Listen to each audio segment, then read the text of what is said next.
Alors, bienvenue sur la formation, la honte, comment l'utiliser pour réussir. Donc, je suis très heureux de vous faire cette formation et de pouvoir vous amener ce que j'ai appris par moi-même à travers mon mentor. Donc, j'ai un mentor qui est multimilliardaire, qui est américain, qui m'a appris pour le côté business, mais un peu aussi sur d'autres plans. Et j'ai assimilé, j'ai appliqué et étudié les réponses que ça a donné dans ma vie. Et bon, bah, il avait souvent raison quand même, le monsieur. Et du coup, bah, ça m'a permis de faire plein de points et la honte a été très utile pour m'obliger à prendre des décisions et je vais vous expliquer tout ça. Alors, il est possible, moi je suis quelqu'un qui j'écris vite, je me relis rarement, c'est une erreur, mais j'ai besoin que ça sorte. Si vous connaissez le principe de canalisation, vous le comprenez un peu pourquoi des fois les formations il y a plein de fautes partout, c'est qu'il faut que ça sorte et j'ai du mal à revenir dessus, il faut que ça sorte tel quel. Donc faites pas attention aux fautes. Parce que je sais qu'il y en a, j'en vois à chaque fois, et à chaque fois que je le vois, je me dis, ah, c'est pas possible. Mais gardez le contenu qui est derrière, évidemment. Alors, voilà le programme de ce soir. On va parler de la définition de la honte. On va parler de différentes hontes. Qu'est-ce que ça cache derrière? Donc, on va revenir là-dessus. Quoi faire quand vous avez une honte et on va conclure. Généralement, je fais des formations assez rapides, c'est au maximum 20 minutes. Alors, on va commencer par la définition. Alors, j'ai pris trois définitions qui se ressemblaient un petit peu dans les grandes idées, donc définition dictionnaire ou basique, hein, ou même, j'ai demandé même à ChatGPT, donc j'ai pris plutôt celle dictionnaire, j'ai trouvé mieux écrite. Alors, définition, c'est un sentiment d'abaissement, d'humiliation qui résulte d'une atteinte à l'honneur ou à sa dignité. Voilà. C'est aussi un sentiment commis sur une action indigne de soi, aux craintes d'avoir subi le jugement défavorable d'autrui, donc le regard des autres. Et c'est un sentiment de gêne dû à la timidité, à la réserve naturelle, au manque d'assurance, à la crainte du ridicule, etc. Donc c'est un sentiment, quoi qu'il arrive, qui amène il y a le regard des autres, il y a le regard envers soi-même, et il y a tout simplement le principe du rejet ou le principe de culpabilité, c'est-à-dire de se pas sentir à la hauteur. Donc c'est des peurs, il y a plusieurs peurs qui se mélangent à la honte. Et ça, c'est la définition toute simple, et en soi, elle est assez juste. Maintenant, on va les creuser un peu plus. Donc, on a tous vécu des hontes. Alors là, je vais parler de différentes hontes que moi j'ai vécues. Vous allez peut-être vous reconnaître. Il y a d'autres hontes que j'ai peut-être pas vécues, que vous avez vécues. Mais la première, c'est lié à l'argent. Donc, vous avez tous, vous savez, moi, ça m'est arrivé plein de fois et c'est ce qui m'a décidé à être entrepreneur et de me dire, je veux très bien vivre. Ah bah, je veux une très belle somme financière chaque mois grâce à mon business ou n'importe quoi. Parce que tout simplement, vous savez, quand vous êtes sur un terminal de paiement, vous avez regardé votre compte avant, vous avez 15 euros. Vous rentrez dans le magasin, vous faites les courses et entre-temps, il y a eu un prélèvement de 13 euros d'un truc que vous aviez complètement oublié et vous vous retrouvez quand vous faites les courses, eh bien, la carte est refusée. Qui a vécu ça ici? Moi, j'ai vécu ça, mais trois, quatre fois. J'ai eu ce sentiment énorme au fond de moi de honte et de fait que j'étais absolument pas aligné avec la vie que je veux. Et ce sentiment de honte, il m'a vraiment fait mal. C'est celui qui m'a fait presque le plus mal. Et en fait, eh bien, on se retrouve avec en fait une désillusion sur le fait qu'on n'a pas du tout la vie qu'on veut et on culpabilise, quoi. Ça m'a amené à moi à culpabiliser sur le fait que je ne fais pas les efforts nécessaires et que je suis une grosse feignasse. Ça m'a ramené à ça. Voilà. Donc, si vous avez déjà vécu ça avec l'argent, il y a ça. Et aussi, moi, au-delà de la carte, quand des amis ou des proches disent, ah, on fait une sortie, on se fait un Disneyland, on fait un resto ou quoi que ce soit, et que je regarde mon compte, que le 20 du mois, j'étais déjà en négatif. Et que je trouvais des excuses bidons pour dire non, écoutez, je bosse beaucoup en ce moment, alors que non, mais en ce moment, je peux pas, mais la prochaine fois ou quoi que ce soit, ou que je trouvais toujours euh, des idées bidons, donc je me retrouvais à rentrer dans le principe du mensonge, hein, évidemment. Donc trouver des histoires bidons et en fait je me dis mais eux ils profitent de la vie mais moi j'ai pas les moyens de profiter avec des gens que j'aime de moments simples, juste un resto pendant un temps, juste un resto ou un ciné, je pouvais pas me le payer le 15, le 20 du mois, j'étais déjà bloqué quoi. Donc autant vous dire que j'étais dans une misère pas possible. Donc je mangeais et j'ai eu plus d'un an où je mangeais un jour sur deux et je mangeais du riz ou des patates, hein. J'ai vécu ça moi. Donc du coup ce sentiment de honte profond m'a amené à me dire, ok, là, il y a un truc qu'il faut que je règle avec l'argent, parce que ça m'a donné un indicateur qu'il y a un problème avec l'énergie de l'argent. Parce que sinon, je l'aurais pas. Pendant un temps, mon plan de carrière, c'était de jouer à l'euro million, hein. Je vous le dis tout de suite, hein. Je jouais à l'euro million en espérant, en disant, eh mais guide, le tout-puissant, l'univers, vous l'appelez comme vous voulez, est-ce que tu peux me faire gagner au loto? Parce que moi, je suis une âme magnifique, mais je suis pas fait pour travailler. C'était mon plan de carrière, hein. Bah, il m'a pas écouté. J'ai pas gagné. Donc voilà. Donc oui, quand vous avez le sentiment de honte, ça vous ramène à un sentiment de totalement impuissance. Ouais, c'est tout à fait vrai, Annie. Donc il y a ça avec l'argent. Et parce que dans notre société, si vous me dites, ouais, mais l'argent, c'est pas important pour être heureux, je suis d'accord. Mais c'est important pour pouvoir créer, pour pouvoir faire des choses dans notre société. S'il y a plus notre société et qu'il n'y a plus l'argent, ça sera autre chose. Vous en faites pas. Il y aura toujours les énergies de création, quoi que ce soit. Mais dans notre société, ça peut amener à créer du bonheur, à créer des souvenirs, à créer du plaisir, certes, qui est plus instantané.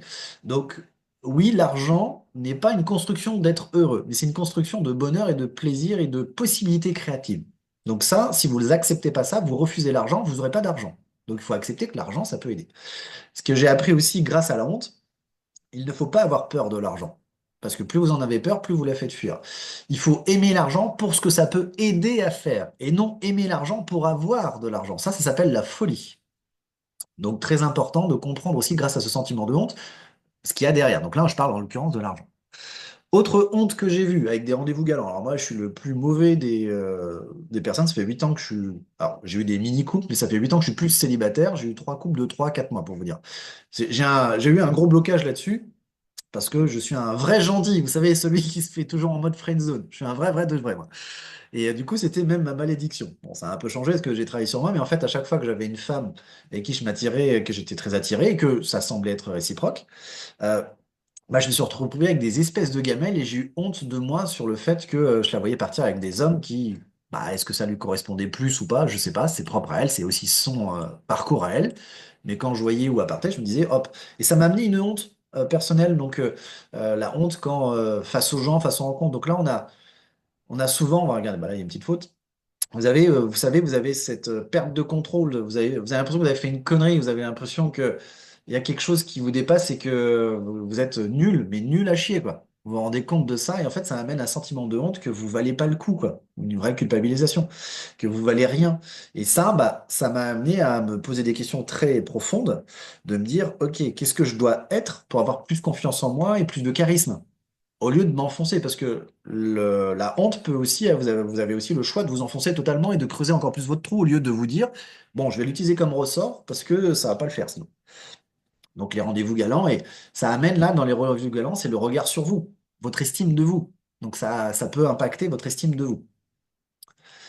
Il y a aussi avec votre corps et l'expression de son corps. Moi, je suis quelqu'un bah, pendant un temps, j'étais pas obèse, je faisais 108 kilos. Bon, je suis resté costaud, mais j'avais une grosse bedaine quand même. Et en fait, j'avais honte de mon corps. Donc du coup, l'estime de soi et la confiance en soi, quand on a honte de son corps, qui est la première chose visible, surtout dans notre vie incarnée, il y a un petit problème. Donc du coup, gros problème de regard sur moi, du coup, qui m'a amené à un autre problème qui s'additionnait, le regard des autres sur moi, parce que quand on n'a pas confiance en soi, le regard des autres est encore plus accentué, même s'ils vous regardent pas, mais vous êtes persuadé que c'est pour vous. Et je suis un danseur de danse latine. Donc du coup, quand j'avais absolument aucune confiance en moi et que j'allais danser, surtout au début de la danse, bah, en fait, j'avais une honte incroyable qui s'est additionnée tout ça. Donc, je me suis rendu compte que ça me bloquait parce que je voyais d'excellents danseurs qui étaient rondouillis comme pas possible et les nanas disaient, ah, il danse trop bien, j'adore ce mec et tout. Et en fait, je me suis rendu compte que ça n'avait rien à voir au physique, c'était la perception de moi-même. Donc, la honte m'a permis de découvrir ça. Donc, du coup, et après, pareil pour la danse, bah, il y a aussi l'expertise ou on va dire la compétence que on est tous au début de quelque chose quand on va l'apprendre. Et il faut pas avoir honte de se planter 1000 fois de suite pour apprendre à maîtriser quelque chose. Et on a un problème avec ça, avec les enchaînements d'échecs pour apprendre. On a un gros problème, surtout en France.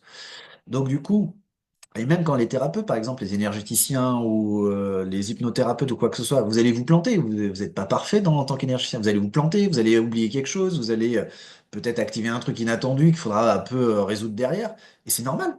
C'est comme ça qu'on apprend. Les premiers énergéticiens, il y a aucun moment, ils étaient, ah, ça y est, je connais le Reiki. Non, non, ils ont expérimenté, mais des années avant de pouvoir l'enseigner même. Donc il faut se planter. Et dans le monde de l'entreprise, c'est pareil. Donc du coup, moi au début, j'étais en mode construit comme tout le monde, avec une honte de pas y arriver tout de suite. J'avais honte de pas y arriver tout de suite et de me sentir, mais je comprends pas. Et on se compare aux autres en plus, qui eux ont plus d'avancées que vous, mais il faut faire quand même comme ceux qui avaient des 3 ans d'avance sur toi, quoi. Donc moi, j'avais souvent honte aussi sur l'expression de mon corps, donc j'ai mis longtemps avant de danser. Je faisais les cours et je me barrais pour pas faire ce qu'on appelle la pratique libre. Et j'avais honte que les gens me regardent en me disant, ah, regarde, il sait pas danser, il est nul, je vais pas danser avec lui. J'avais honte d'être repoussé par les femmes si je les invitais à danser parce que je savais que je dansais pas très bien pour mes perceptions, et ainsi de suite. Donc cette honte aussi. liées à votre estime et votre perception de vous-même et le regard des autres. Donc ça, c'est trois hontes. J'ai englobé beaucoup de hontes là, mais il y en a beaucoup plus. Donc à vous de trouver. Donc ça, c'est les trois plus grandes pour moi, mais pour vous donner de l'information sur ce sujet. Maintenant, on va tout simplement, qu'est-ce que ça cache derrière? Alors c'est très simple, ça cache trois choses essentiellement. La première chose, c'est une sensation intense d'embarras. Ça, c'est la première chose qui ressort. C'est vraiment une sensation intense d'embarras. Ah, coupez vos micros, s'il vous plaît, pendant la formation, pour pas qu'il y ait de larcin ou quoi que ce soit. Merci. Donc la sensation d'embarras, c'est une perte de contrôle qui est très souvent liée au regard des autres. C'est-à-dire que tout de suite, ça va vous bloquer parce que vous avez le sentiment d'embarras parce que vous avez perdu le contrôle. On a tous forgé quelque chose autour de nous comme quoi on est quelqu'un de parfait. On sait qu'on n'est pas parfait, mais on sait quand même qu'on serait comme ça, hein. Je vous le dis tout de suite. Vous avez, non, mais je maîtrise les choses, je contrôle, même si au fond de vous, vous flippez comme pas possible. On donne cette expression un peu extérieure de confiance qu'on maîtrise les choses. C'est archi faux. C'est juste qu'on se cache derrière ça. On a été construit dans notre société à penser un peu comme ça. Donc au moment où il y a un moment de honte, on perd le contrôle. On perd le contrôle, souvent émotionnel, et tout de suite, le regard des autres devient ultra impactant. Peu importe quel endroit vous avez la honte. Ça vous amène à comprendre que vous n'êtes pas l'image parfaite que vous vous donnez à vous-même, et ça fait très mal. Ça fait très très mal. Ça crée un trauma très souvent.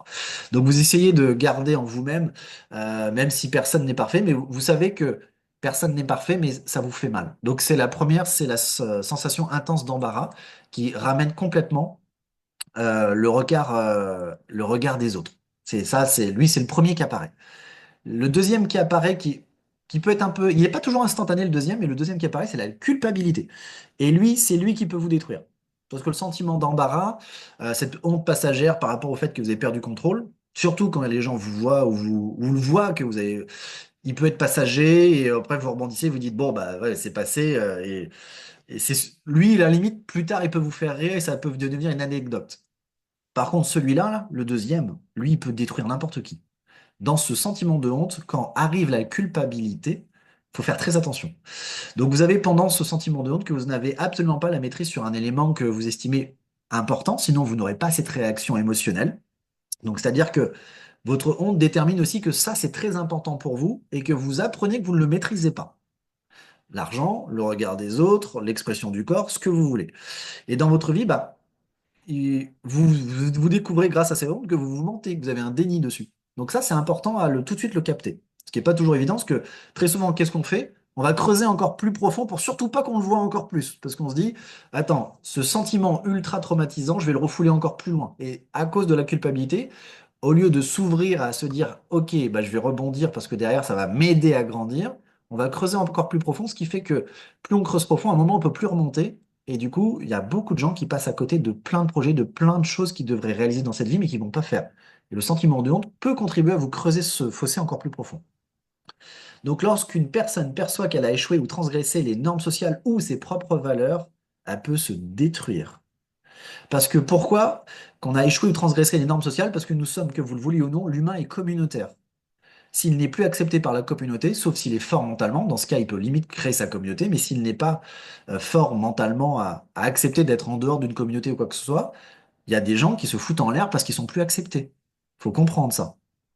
Et quand on transgresse ses propres valeurs, le regard que vous avez sur vous, vous cassez votre amour à vous, qui est toujours très fragile parfois. Donc vous pouvez casser votre valeur, votre vision, votre amour de vous, parce que vous cassez vos valeurs, donc du coup vous vous détestez, vous vous trahissez. Et ça peut être hyper dangereux.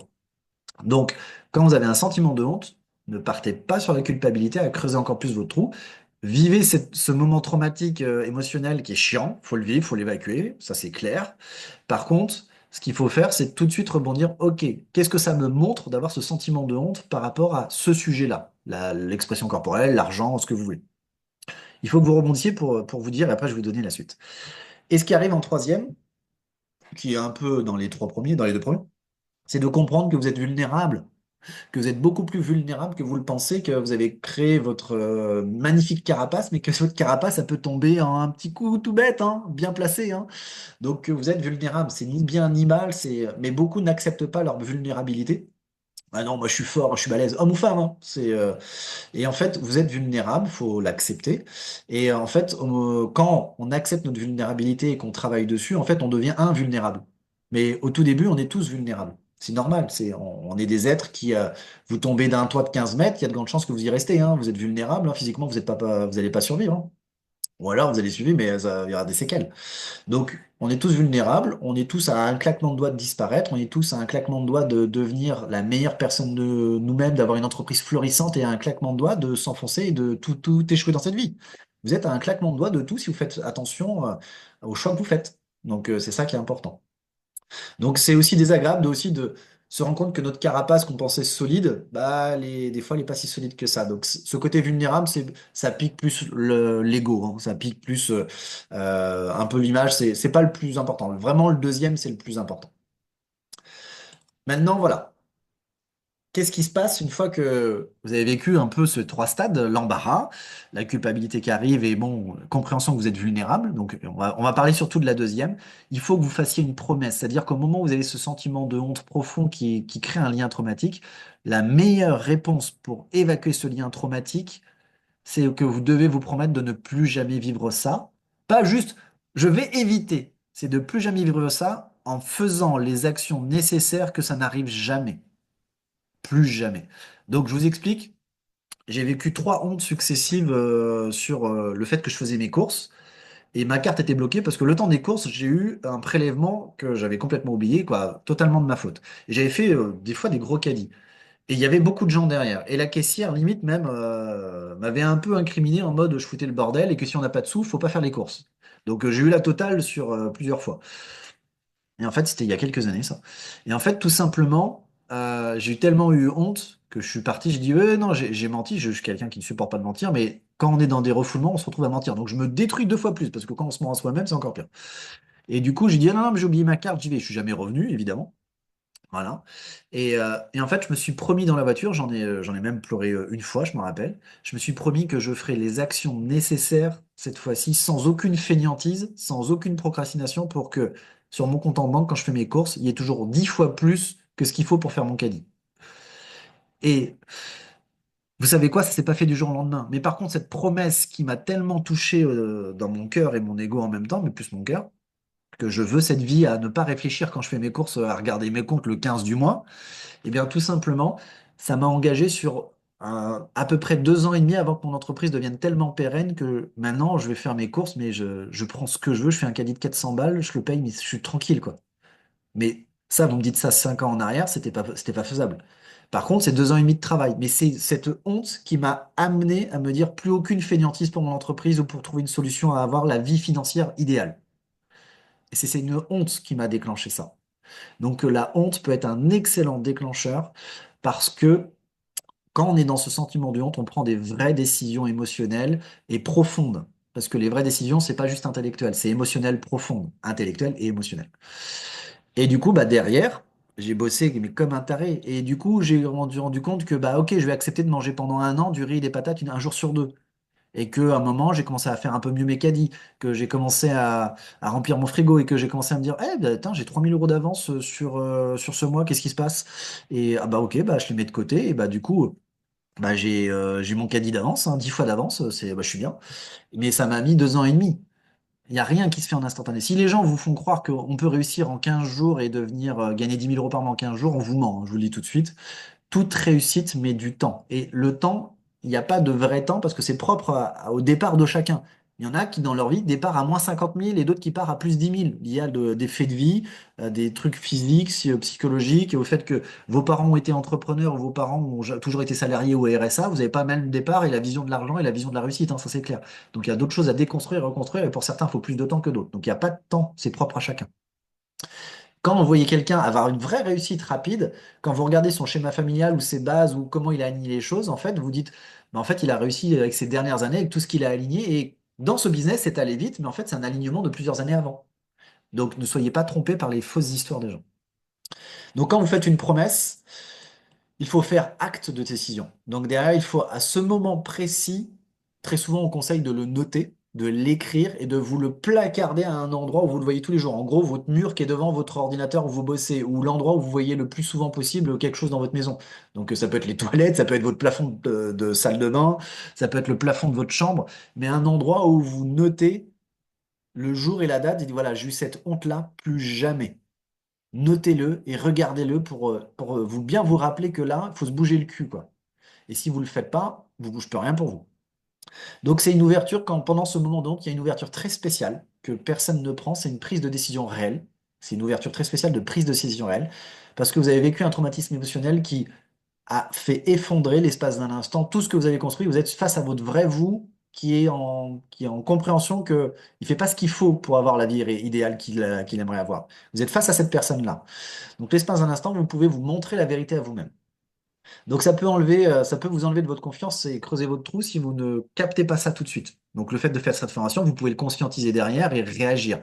Mais il y a beaucoup de gens qui ne se rendent pas compte que la honte, c'est excellent pour vous obliger à prendre une décision et à vous dire j'aurai la vie que je veux maintenant.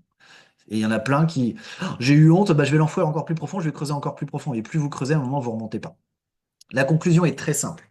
La honte vous ramène à un principe majeur de la réussite, l'humilité et la compassion. Pourquoi l'humilité? Il faut être humble face à la vie parce que vous n'êtes pas un tout-puissant. Vous êtes tous avec une certaine vulnérabilité. Vous êtes tous humains. Vous allez tous comprendre à travers la vie que vous êtes imparfait. On veut tendre vers l'excellence, mais on ne l'atteindra jamais. Mais c'est pas grave, il faut le faire quand même. Donc, ça va vous ramener à l'humilité de la vie, que tout est simple, mais que émotionnellement, tout peut s'effondrer aussi. La compassion liée aux autres, parce que vous allez avoir des gens face à vous qui vont vivre une honte. Eh ben, au lieu de les juger ou d'avoir une opinion, ayez de la compassion pour les gens qui vivent ce moment et il faut presque leur tendre la main, je dirais, s'ils le souhaitent. Mais vraiment, ayez de la compassion parce que vous êtes aussi un regard sur les autres. Et quand quelqu'un a des gens bienveillants qui la regardent et qui, au lieu de l'enfoncer ou d'avoir ce regard noir de jugement ou je sais pas quoi, oubliez pas que vous-même, vous avez vécu des moments où ça fait toujours des fois plaisir que quelqu'un, au lieu de vous juger, vous dise, écoute, ça arrive et tu vas t'en sortir et ce jour-là est important parce que tu vas prendre une décision pour plus jamais le revivre. Moi, j'aurais aimé que quelqu'un à la caisse me dise ça au lieu de m'enfoncer. Voilà. Donc, ça vous ramène à vous-même, votre propre humilité par rapport à l'univers, comme quoi vous n'êtes pas Dieu non plus, même si on a tous une part de divinité, et la compassion parce que vous êtes aussi un regard sur les autres. Donc, voilà. Deuxième, pour continuer, vivre honte est un très bel avertissement, à condition de le prendre dans le bon sens, pour mettre un regard sur vous, sur ce que vous avez construit émotionnellement, et vous allez vous rendre compte que dans votre construction, vous êtes beaucoup plus friable que vous le pensez, et c'est pas plus mal. C'est aussi un moyen de consolider vos édifices, de montrer que là, il y a une brèche émotionnelle qui n'est pas résolue pour que peut-être dans vos recherches, vous allez vous rendre compte que dans votre famille, l'argent, il y a un gros blocage, il faut le déconstruire pour reconstruire, qu'il y a des lignées familiales qui vous bloquent, qu'il y a des parasites X ou Y à l'intérieur de vous, que vous n'avez pas du tout les bons schémas intellectuels pour la réussite. Voilà, donc la honte est un excellent moyen et un indicateur pour vous montrer que vous avez soit un château de paille, soit un château de briques. Donc c'est un bon indicateur. Sans honte, donc admettons, vous avez travaillé sur vos hontes et vous les avez évacuées, c'est ce que j'estime avoir de plus en plus, hein. J'ai toujours peut-être des petites hontes, surtout à mon corps, je pense, c'est toujours sur mon regard de moi-même avec mon corps, c'est là où je pense que j'ai la plus grande honte en tout cas. Mais si, admettons, vous cassez les hontes petit à petit, bah moi je le vois au côté business sur la honte d'essayer, la honte, j'avais peur d'essayer, j'avais honte d'être embarré, quoi. Vous allez beaucoup plus oser. Vous allez vous rendre compte que vous aurez, la honte ne tue pas, hein. Certes, ça fait vivre une émotion parfois désagréable, mais la honte ne tue pas, sauf si vous rentrez dans une culpabilité non comprise. Parce que quelqu'un qui ne vit plus, même si, entre guillemets, il est toujours vivant, mais qui se met en mode zombie, pour moi, c'est quelqu'un de mort, hein. C'est juste que, bah, il reste vivant, il marche, quoi. Donc, vous allez beaucoup plus oser. Et quand vous enlevez des hontes primaires, vous allez vous rendre compte que le monde est à vous, que vous allez avoir encore plus soif de réussir, vous allez encore plus tenter des choses que vous aurez même pas imaginées parce que la honte, ça vous passe au-dessus. Et ça, c'est hyper bien pour le monde de l'entreprise. Vous allez oser des choses. Et vous allez vous rendre compte que vous allez, grâce à la honte, qu'il faut apprendre à s'aimer dans votre imperfection. Et ça, c'est hyper bien si vous l'utilisez de cette façon. Donc, le fait de vous aimer dans votre imperfection, c'est génial. C'est génial parce que vous allez vous accepter tel que vous êtes. Et au moment où vous allez vous aimer dans votre imperfection, vous allez tendre vers une perfection qui devient très agréable parce que la réponse à tout reste l'amour, surtout pour l'évolution. Donc ça, c'est le côté sympa de la honte quand on sait l'utiliser. Donc voilà, formation terminée. Je vais arrêter l'enregistrement.